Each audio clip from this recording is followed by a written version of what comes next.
Well, hello, my friends. Super happy to be back here with you. Today, I have a special guest, none other than Nicolle Cure. She's a Colombian-American fine artist. She's based here in Miami, Florida. She's a mixed media abstract painter and hearing health advocate. And today, we're going to talk about hearing health. We're going to talk about dealing with health conditions as artists. How do we do it? How do we manage it? And most importantly, how can we still with whatever we may be experiencing in our health, still thrive as artists. So it's going to be a great conversation. You don't want to go anywhere. Resources, inspiring interviews, business practices, and practical advice to take your art career to the next level. Join Sergio Gomez in today's Artist Next Level and get ready to take control of your career.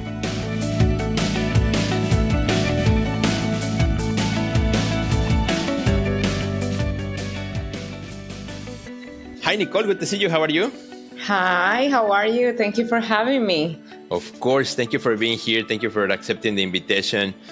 You and I, we met online through Instagram, and I have seen your work a few times, and somehow also through the community. We're connected through the community in different ways. Yeah. Exactly. And then something that really attracted me to your story is, whenever I see an artist's work that I like, first thing I do is, of course, I go to their webpage, right, to see more of it. So I love your work, first of all. Thank you so much. Likewise, I love your work as well. Thank you. And when I went to look at your work, I found something that really attracted me, which said you are a hearing health advocate. And like, oh, wow, well, what is that? So I wanted to click, and you have on your website a wonderful blog, and you have a wonderful story written about your own experience, your own journey with hearing loss, with vertigo, with Meniere's disease. And I'm like, wow, that's me too, right?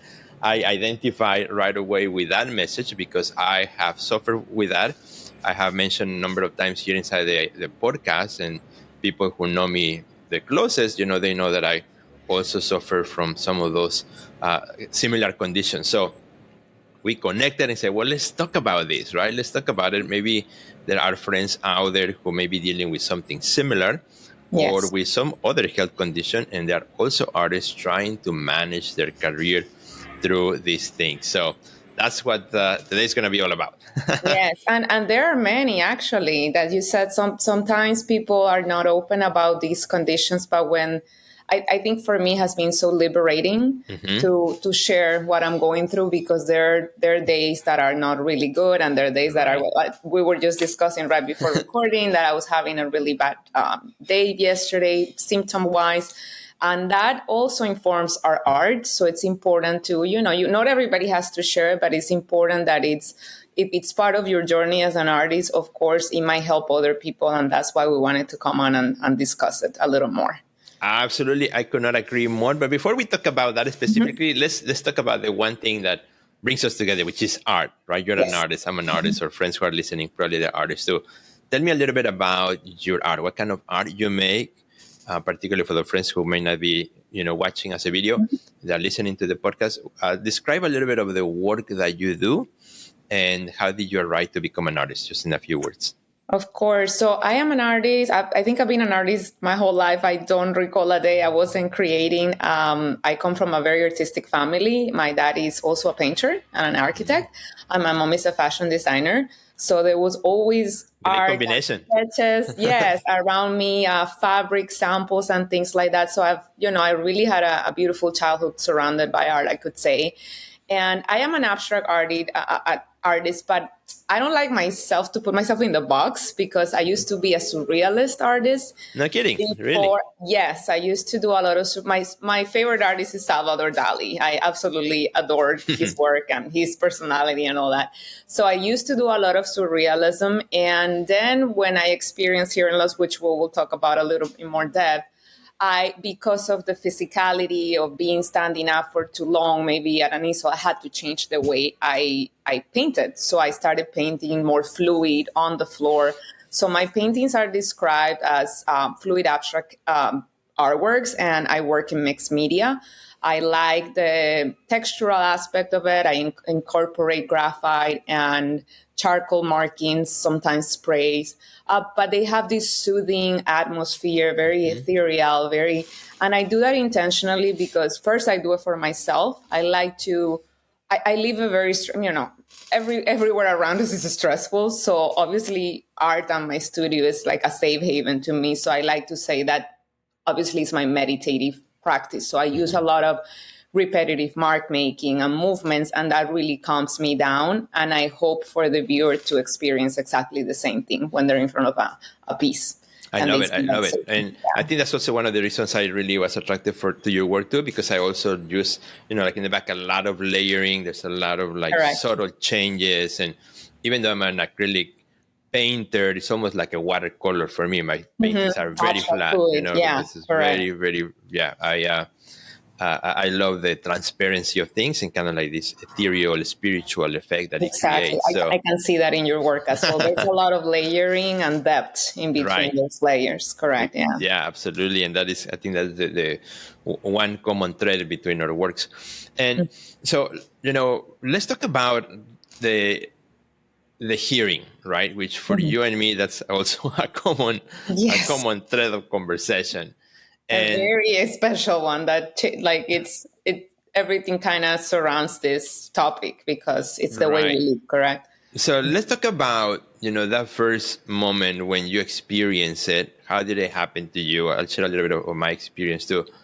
Was there a day one where this started or something that kind of gradually began? Tell us a little bit about that. I remember, and thank you for asking because, this is important sometimes for people to share in case they're experiencing something similar. It's important to know and identify the symptoms. So I was having a normal day. I remember going to a show in downtown Miami to see art.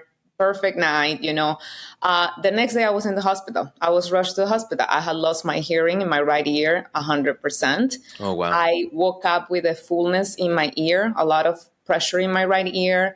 And what I noticed that a lot of other patients of Meniere's disease, which is the condition that, I've been diagnosed with, they don't tell me they had this and I had it, is I had a very strong pressure in the back of my head.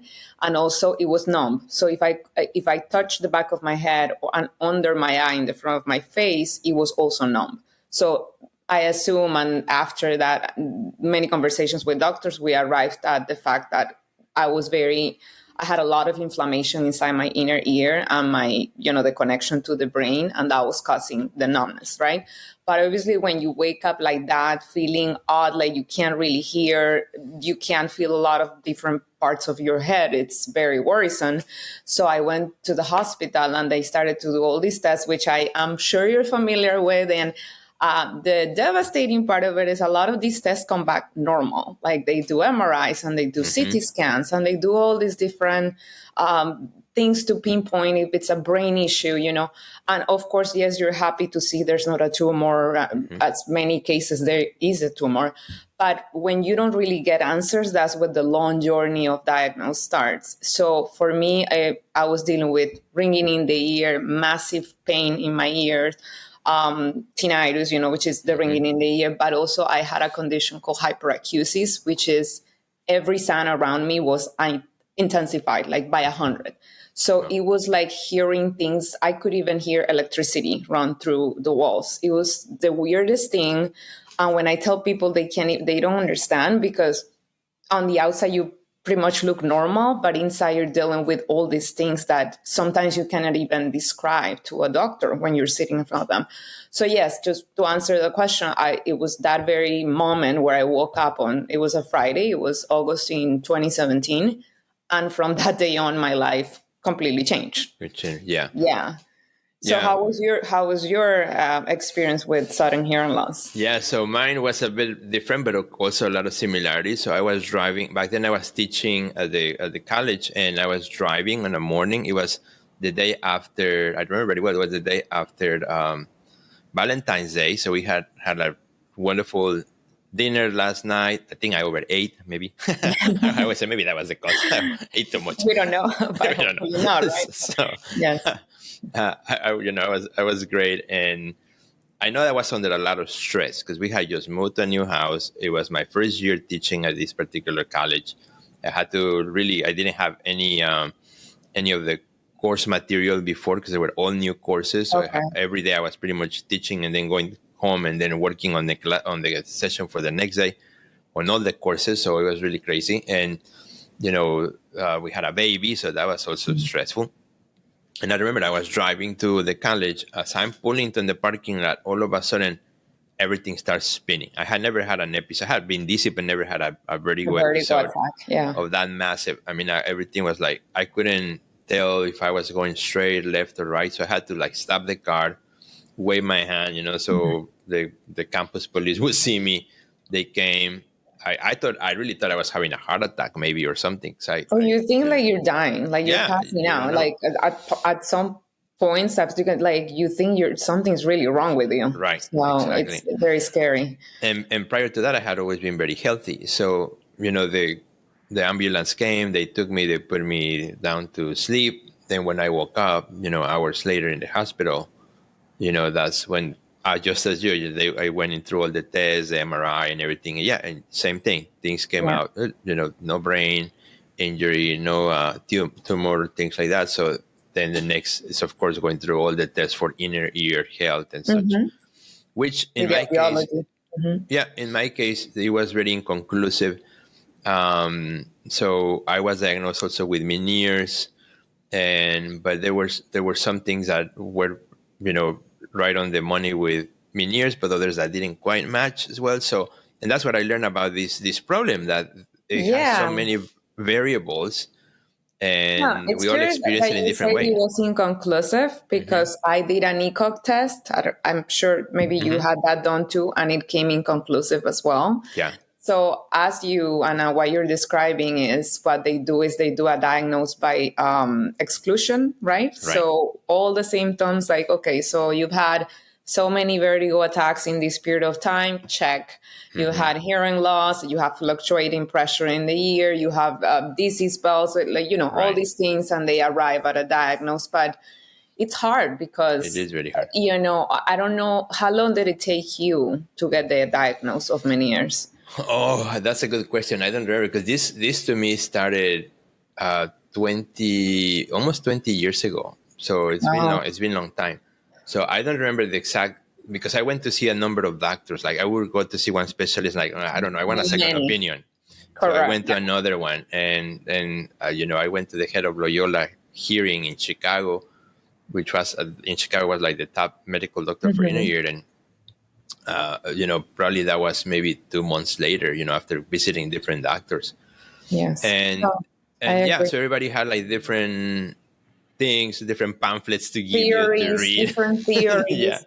It's the gut, you have inflammation, you have and we talk about it now laughing, but it's very debilitating. I think like we've been I think like you go through so many obstacles that you at the end of the day go like, it's just, that happened to me. But while you're at the moment, while you are trying to find answers and going to a doctor that tells you, I really don't know, we've already done all these tests, we don't know, you have maybe stress, and they send you home with a prescription for an antidepressant drug or something, but we don't really go through the root. So it is I think the whole, as debilitating as the symptoms are, like spinning vertigo attacks and hearing loss and all that, it's also the unknown, the not knowing, am I doing something wrong? Am I treating this right? Am I not seeing what's the right treatment here? And it's going to get worse with time. So I think coming back to my relationship with that and art, when I was vocal about it and I mentioned it for the first time, I remember I posted something on Instagram because I needed help. I didn't know what I was going through. I said, this is what I'm going through. If anybody around here has heard of something like this. And I never forget, I got like a couple of people reach out to me. One of them was in Texas, the other one was in Switzerland, and they were giving me resources online. So I said, in these cases, I think social media is good because you're able to reach people you never knew before. And then this became my core group. One thing that I found, which was really amazing for me, is how complex the inner ear is. Because I remember some of the doctors would like bring a chart or like a 3D dimension, like, this is the inner ear. That's why it's so complex, to figure out where it is, because inside there's so many tiny little organs that we still as physicians do not know everything about them. It's not like when you break a bone where we can reach to Exactly. it, right? Or if you have You don't something we have can. access to it as simple. So they It's said even if we so wanted inside. to do a surgery, it requires to break the skull to get Yeah, there. It's, yeah, it's like such an it's very invasive dangerous. procedure. That's And, why we manage the condition, and we don't really. There's no cure. right.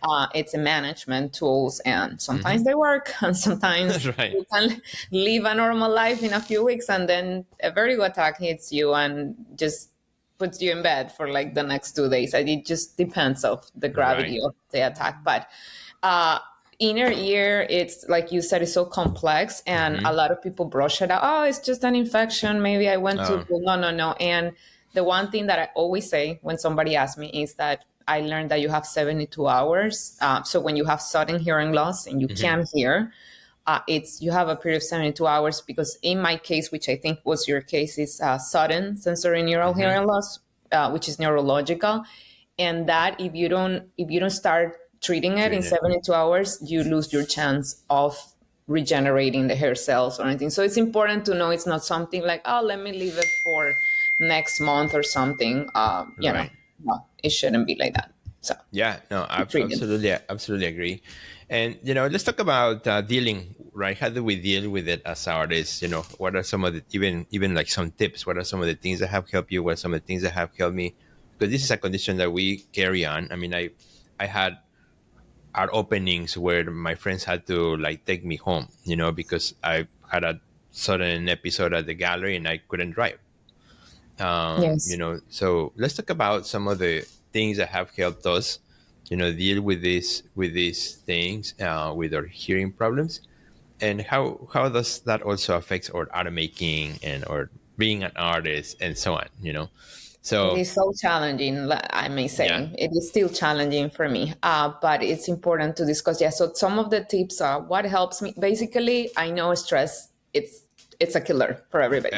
For And yeah. it's for me. For me, it is, some people are more chill. Some people are like, I tend to worry a lot, and I'm sort of a worrier. So I think that brings a little bit of that stress and anxiety into it. And I know my body when it's building up. So I've kind of identified ways to get out of a situation, go for a long walk. It really helps me. Like, I usually go for very long walks either in the morning and at night. It helps me just disconnect from whatever is happening. I know it sounds so simple, but Yeah. being in nature, just going, I have a golden retriever, so that's Oh, perfect nice. excuse to go for a long walk. Just I try to really disconnect when I'm with him, playing with him, just doing the very simple things, but or listening to a nice podcast. I love podcasts, so with my good ear, I listen to podcasts. So I love it. I love learning. I love learning about history and other things. So kind of disconnecting from the day to day for admin stuff, or even painting. Sometimes I think you need other things to inform your art, not just always read or listen to podcasts. It's important to also know about what's happening and history and things like that, right? Other things is, one thing I should do that I don't do, it's drinking water. It's so simple, but I don't drink a lot of water, and that's one of the things that affect me. uh, well, No I have coffee. Water. one here, but reducing the caffeine intake. Sometimes I do say I need like a short vacation, like a road trip, even if it's around here, because I am sometimes glued to my computer Right. doing admin stuff, and I don't realize that I'm overdoing it, and that's gonna, because we're affected by technology, computer screens, because as you know, like we rely a lot on our vision for balance, because having the inner ear not functioning correctly, we rely on our vision. So if our eyes are tired and we're looking at a screen the whole day, Right. it's going to probably cause a vertigo attack or just a dizzy spell. So I think, they're very simple tips, following, maybe like a healthy diet. I try to not eat a lot of salt or sugar, which is indicated by doctors. But art, actually, I know it's cheesy, but art is really my medicine. When I am really stressed, I schedule a long studio session. I know I'm going to be there for hours, and I put the music that I like, and I get lost in. I know that day I'm not doing any admin work. I'm just painting and letting go or organizing the studio. And that kind of gets me out of that stressful situation. Yeah, no, I totally agree. I think stress, as you mentioned at the start, stress is one of the biggest, right? The biggest contributors to, the effects of vertigo, dizziness, and all these things. Because just like you, I have the tinnitus that's always there. So I always have like some sort of music happening in my studio or everywhere. I enjoy having a little bit of Like a not noise, but background, like a background noise, but a soothing or right, something that then quiets the ringing.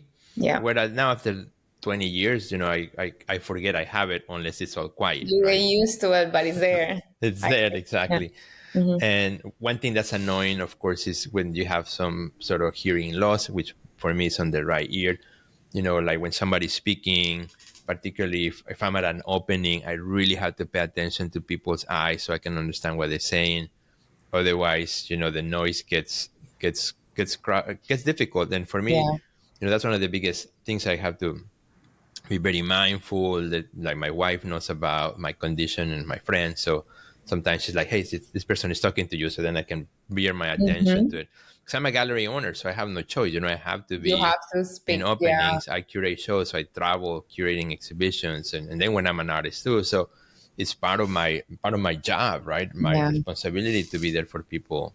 So it's challenging. It's very difficult. But I think, as you said, I relate 100%. Like, do you get irritated by too much sound and too many conversations around you, or is that something you can manage? Like, meaning you're at an opening and people are having multiple conversations around you. Do you get overwhelmed by a lot of sound, or it's more like the difficulty of listening to someone who's speaking to you in a loud environment? It used to be worse. It's getting, over the years, gotten better where I've been able to manage it a little bit more.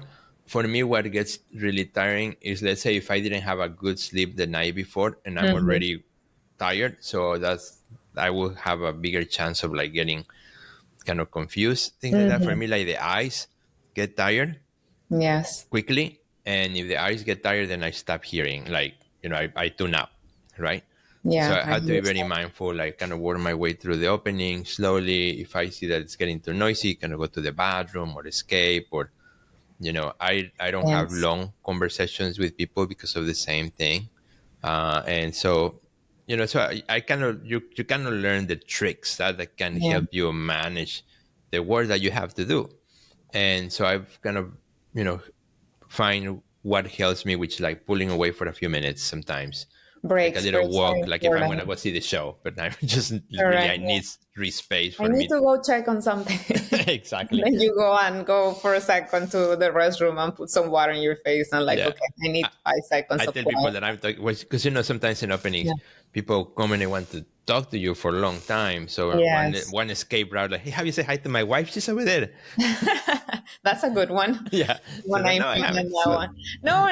then it's like bittersweet, because if you are the artist of the show and people want to ask you about your work and your trajectory, but also you're the galleries, you have so many other artists you're showing and representing that also people want to learn about their stories. So it's, it can be very taxing for the brain and for the ear. So I'm glad that you found ways to manage, but I think it's always a learning curve. Like every day you are in different situations that you're like, or exactly, I didn't have good sleep and my day goes, it's just bad if I don't have a good sleep because everything is tired.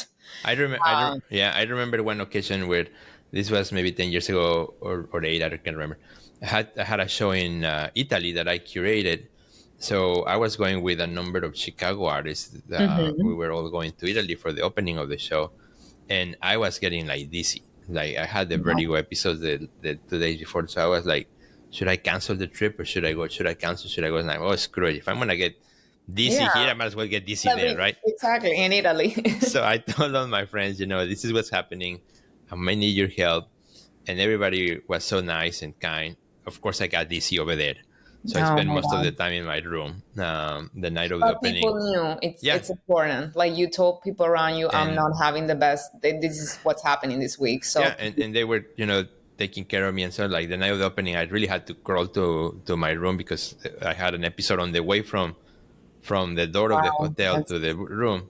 but there were other artists who came and helped. And because something that also happened was the anxiety, right? You build this anxiety too, because even though you know what you have, but you still get like this. At least Right, and I the did get anxiety is like, anxiety. will I have an attack while I'm showing my work? Will Right. I have an attack right before? Or when I'm driving, Yeah, that's a big one. Yeah. it is. No, and it's important we're talking about this, and I know we're focusing on the ear, but through my story, and I'm Mm-hmm. sure through yours too, you've met people who have other chronic illnesses, and it's sometimes like I would beat myself up saying, oh, it's been a week, 2 weeks, I haven't been in the studio, like I But you haven't gotta been give. productive, I haven't done anything this month, and I would do all these, like, had a major guilt trip all the time, and Mm-hmm. that would create more anxiety. Right. And now I'm trying to learn, like, you know what, like, if this month I wasn't as active as last month, then I'll probably do some more admin work. I can't do it all. And also my health, if because I've been in periods of time where I've been basically in bed for a week, and I said, so I'm not doing myself a favor if I'm overtaxing my system all the time, my body, if I'm not going to get to paint ever, if I'm sick. So I think that's the message, like, know your body, be your own advocate. If you're not finding solutions, maybe with one medical practitioner, go to another one, but you yourself know your body, right? Right. So just do Yeah. the right thing for you, so you can be okay. Yeah, absolutely. And I think for anyone dealing with anything, of course, the things that I think can help us all, even if you are healthy, is good habits, good eating. Exactly. Eat healthy as much as you can, drink water, exercise your body, have plenty Sleep. of rest, which is something that United States, we kind of punish people for sleeping too much, right? Yes, And the new science now talks about the importance of sleep. That's how your body regenerates. And that's how you recover. That's how exactly. your cells are overly, curating, like, they're actually regenerating, like you Hmm. said. So if that you don't allow that for it to happen, it's just, you're not gonna be feeling well ever. Yeah, Exactly. It catches up to you at some point. it does. It does. Yeah. Yeah. And these are all things that can help us. Another thing that for me helped a lot is doing eye exercises, because as you said, we spend so much time just looking at the screen that we forget Yes. to move our eyes up and down, left and right. And that's something that has helped me over time. Kind of That's the important. So it's like vestibular therapy, Yeah, correct? exactly. Like Yeah. moving your eyes to different sides, like training your brain to Right. and your eyes to not get dizzy when you do sudden movements. That's Yeah. important. I need to do more of that. Me too. I forget when I feel good. I forget about the Yes. exercises. Right? It's like when I start to feel not good, like, oh, shoot, I haven't done my exercises Now I in a have to long time. do it. Yeah. That's who we are as humans. When Right. everything's like, oh, we'll forget. And then when we start feeling it again, we go back to Right. whatever practice. Yeah. Another thing that has helped me a lot is acupuncture. I've been doing Yes. it now for 10 years, and maybe it's just because it helps me relieve the stress Hmm. that it's been so helpful for me. And it's one of those things, these are things that are not medicine, but they are things that we can But do it is medicine. natural. Like, it's just alternative medicine, but Exactly. it helps me sleep. When I do acupuncture session, I fall asleep, and Oh and yeah, I me feel too. so refreshed. I'm Hmm. like, wow. And the thing is, you can't move because you have all the needles. So The you're needle. like, that's it. I'm falling asleep. There's nowhere I need to be right now, or Yeah. nothing I have to do. So that's an important one. That I'm glad that you mentioned acupuncture. Yeah, Yeah. I love it. And like the nights after acupuncture session, I sleep like a baby. Yes. I need to do more. Now you reminded me. I need to book an appointment. I haven't had one in a while, but yeah. Yes, of course. So, what would you say, as we start to wrap it up, Nicole, what would you say Yes. to an artist who's dealing with, health issue of some sort, um, kind of like what you and I have, or something totally different, but has been debilitating for their career, that maybe they're feeling, like you said, guilty, that they cannot do as much as perhaps somebody else who's super healthy. What would you say to an artist like that listening to Yeah. this podcast right Well, now? I would say, don't beat yourself up. Like, that's life happens in so many different ways, and it presents success and productivity presents themselves in different formats for different people. So what could be a productive day for you might not be for me, or for somebody. 1 hour of being in the studio might be the best thing that happened to them. So just try to be graceful, with the time you're given in this very busy world and busy life. We all have family demands, we have things that we need to do. We all have to pay bills. We all have to do the mundane things, that. So I think you need to be graceful and patient and learn that things come with time. Sometimes, it's true, but when you're not forcing things, sometimes you want to get in a gallery show or you want to do this. And then you're giving yourself grace, really focusing on your work. I find that when I'm okay and flowing in my work and doing the thing and not paying attention to the external noise, things come to me like faster. Like I'm not forcing things, I'm letting them happen. But of course, be proactive, and search for opportunities. But I just feel like you don't need to put that so much pressure. And sometimes we do, as artists, we're perfectionists and we want things to come out, the way we envision them. But I have learned with my chronic illness that, health is the most important thing. So if I'm not okay, then the art is not gonna start. It's not gonna happen. So I need to first take care of myself as a person so that I can make the art happen and breathe and the art exists. So and you, like I said before, your body, your life and your environment, and try to control it and be mindful and put limits of things that are not serving you, and then you will have a good life and a good practice, a good art practice. Awesome. I love it. That's a wonderful advice. And I would like to also end kind of with a positive note, right? And I would like to ask you the question, tell me something positive that life has taught you because you have gone through this health condition. I could tell you 1,000 positive things that could, I am Give so me one. happy that art connects me with so many people around the world that are willing to also share their stories with me. And also, the thing that makes me the happiest is if I know I can help one person by sharing my story, my art, that is really my language and the tool that I use to express what I'm going through. That makes me the happiest. It's like mission accomplished for me. Somebody that didn't know that they were going through something, and because of listening to our story or my story or whatever, they saw a painting and they read the story, and I could help that person. I think that's the most positive outcome that could have come from my illness, and I appreciate that. And I think that's why art has such an important place in the world. It's such a powerful way of communicating something, and I'm just so grateful to be an artist and to be able to express it that way. Awesome. I love that. You're the definition of you're an artist on a mission. Yes, exactly. And I will continue to be until, my last day. That's always going to be my mission. Yeah.